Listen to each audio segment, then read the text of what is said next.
اعوذ باللہ من الشیطان الرجیم بسم اللہ الرحمن الرحیم الحمدللہ رب العالمین والصلاة والسلام علی سیدنا و شفیعنا ابی القاسم محمد اللہم صلی علی محمد وآلہ الطیبین الطاہرین المعصومین ولعنۃ اللہ علی اعدائہم اجمعین۔ السلام علیکم ناظرین، مدینہ سے کربلا تک اس سفر کا یہ آج تیسرا پروگرام۔ پچھلے دو پروگرامز میں ہم نے کوشش کی کہ سادہ اور آسان لفظوں میں، ظاہر ہے اگر پوری تاریخ اسلام بیان کی جائے تو یہ ناممکن سی بات ہے، اتنے تھوڑے وقت میں اتنا زیادہ آپ نہیں بتا سکتے، اور پھر کچھ ایسی چیزیں ہیں اگر وہ ساری یہاں بتائی جائیں تو شاید کمپلیکیشنز ہوں گی۔ بہت سارے نام ایسے ہیں، بہت سارے مقامات ایسے ہیں کہ جن کے نام یہاں پہ بیٹھ کے بیان کرنا وہ کنفیوژن میں ڈالنے والی بات ہے۔ اس لیے میں نے یہ کوشش کی کہ آسان اور سادہ لفظوں میں تاریخ اسلام کو بیان کروں تاکہ آپ سب، اور خصوصی طور پہ وہ بچے جو بیٹھ کے یہ پروگرام دیکھ رہے ہیں، ان کی سمجھ میں بھی یہ سارا سفر جو ہے، اس کی رودات جو میں سنا رہا ہوں وہ ان کی سمجھ میں آ سکے۔ پرسوں ہم نے آغاز کیا اس سفر کا، یعنی مدینہ سے امام حسین علیہ السلام اور ان کے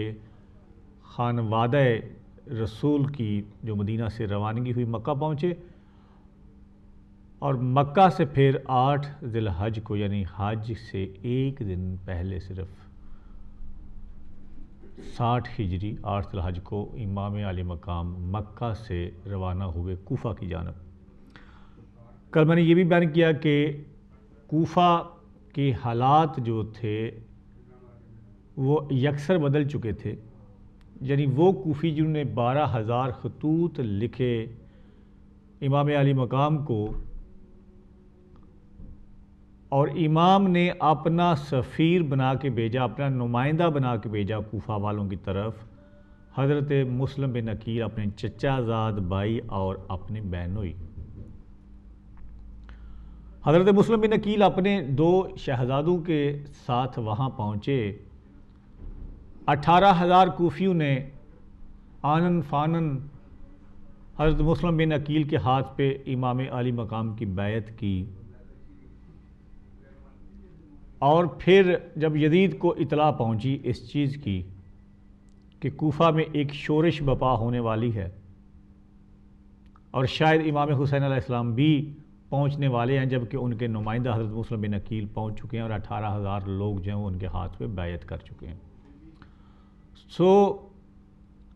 یزید نے حاکم بصرہ عبید اللہ ابن زیاد کو روانہ کیا کوفہ کی جانب کہ تم کوفہ پہنچو اور کوفہ کے حالات کو سنبھالا دو۔ عبید اللہ ابن زیاد کوفہ پہنچ چکا، اور جب اس کے آنے کا پتہ چلا اس نے مسجد کوفہ میں جا کے جو خطبہ دیا انتہائی سفاک لہجے میں،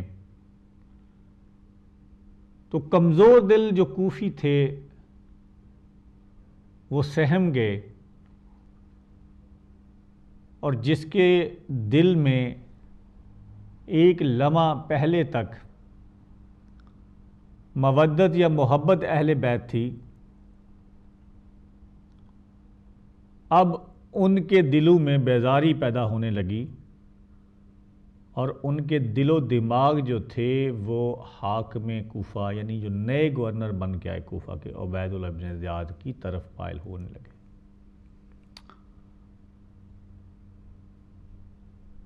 وقت بدلتے دیر نہ لگی، اور وہی لوگ جنہوں نے 12,000 کے لگ بھگ خطوط بھیجے تھے امام علی مقام کی خدمت میں، وہی لوگ امام علی مقام کے بھیجے ہوئے نمائندہ حضرت مسلم بن عقیل کو تنہا چھوڑ کر یا تو اپنے گھروں میں دبک کر بیٹھ گئے، اور یا پھر عبید اللہ ابن زیاد کی خوشامد پرستی میں لگ گئے۔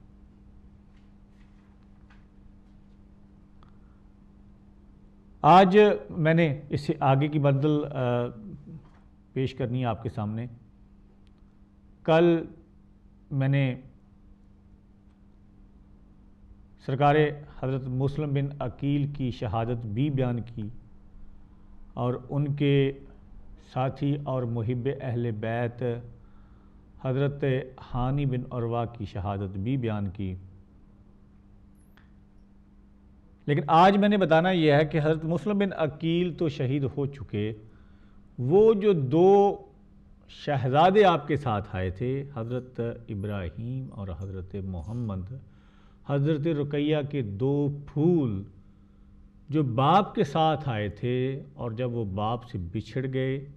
پھر ان کے ساتھ کیا ہوا، آج یہ روداد بھی بیان کرنی ہے۔ میں نے کل یہ بھی بیان کیا تھا کہ امام عالی مقام کو راستے میں ہی خبر مل چکی، مکہ سے کوفہ کے طرف جب آپ سفر پہ گامزن تھے تو راستے میں امام کو یہ خبر مل چکی کہ حضرت مسلم بن عقیل شہید کر دیے گئے ہیں۔ چاہتے تو راستہ بدل سکتے تھے، کوفہ کی جانب جانے کی بجائے دوسری طرف کچھ دوستوں نے، کچھ ساتھیوں نے مشورہ بھی دیا کہ حالات یکسر بدل چکے ہیں تو قبلہ آپ ہو سکے تو کوفہ کی طرف نہ جائیے۔ آپ نے حجت اتمام کرنے کے لیے حضرت عقیل کے جو صاحبزادے تھے، یعنی حضرت مسلم بن عقیل کے بھائی، ان کو بلایا اور ان سے پوچھا کہ تم کیا کہتے ہو، مسلم بن عقیل تو شہید ہو چکے، کیا ہمیں کسی اور راستے کی طرف چلنا چاہیے، کسی اور منڈل کی طرف جانا چاہیے؟ تو حضرت عقیل کے صاحبزادے یعنی حضرت عقیل کی اولاد جو تھی، انہوں نے کہا کہ یہ کیوں کر ممکن ہے کہ ہم اب کوئی اور راستہ اختیار کریں، اب تو ہمیں حضرت مسلم بن عقیل کا انتقام بھی لینا ہے، اور چونکہ ایک بے دین خلیفہ کی حکومت قائم ہوئی ہے، ہم نے اس کے خلاف جہاد بھی کرنا ہے، نانے کے دین کو بچانا ہے۔ اب امام نے اپنے ساتھیوں کی طرف منہ کر کے کہا کہ جب یہ لوگ نہ رہیں تو پھر اس زندگی کا کیا لطف، لہٰذا امام عالی مقام نے کوفہ کی جانب بڑھنے کا مصمم ارادہ کر لیا۔ کالر میرے ساتھ ہیں جی ریڈنگ سے، السلام علیکم جی۔ سوری جی، آپ کی کال ڈراپ ہوگی، بابر بھائی معذرت کے ساتھ آپ ریڈنگ سے کال کرتے، اگر آپ دوبارہ کال کریں میں آپ کو ویلکم کہوں گا۔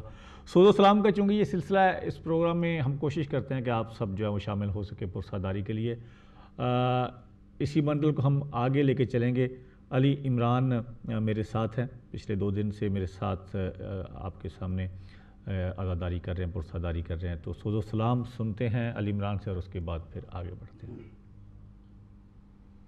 نہ بھول کر بھی کبھی تم کسی کی بات کرو،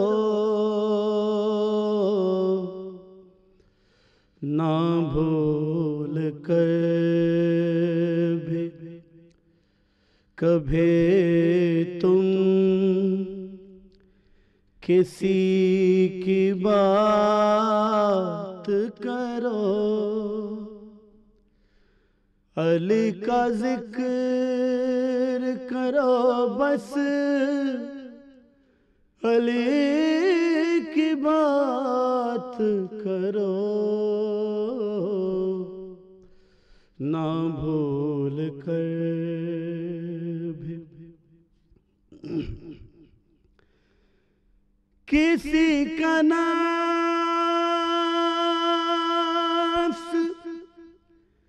کسی کا وسیع کسی کا خدا، کسی کا نفس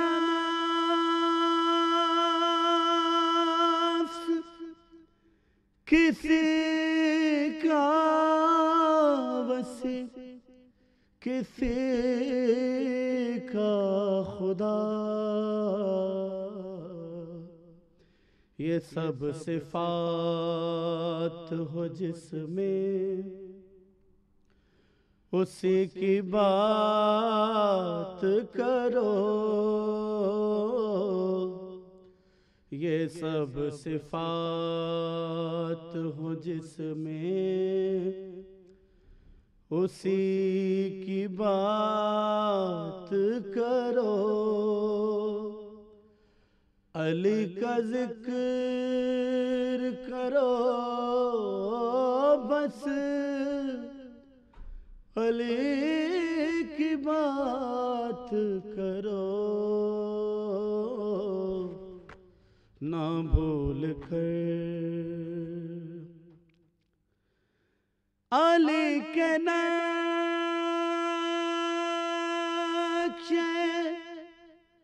قدم کا میں ذکر کرتا ہوں، علی کے نقش قدم کا میں ذکر کرتا ہوں، تم اس کے ساتھ ہی دوش نبی کی بات کرو، تم اس کے ساتھ ہی دوش نبی کی بات کرو، علی کا ذکر کرو بس، علی کی بات کرو، نہ بھول کر بھی یہ ذکر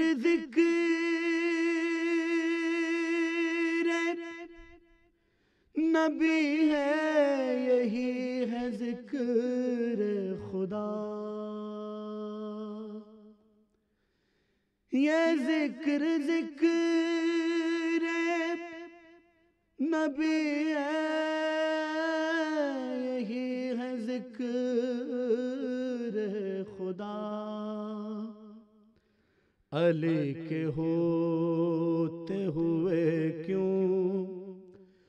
کسی کی بات کرو، علی کا ذکر کرو بس، علی کی بات کرو، فرشتوں کے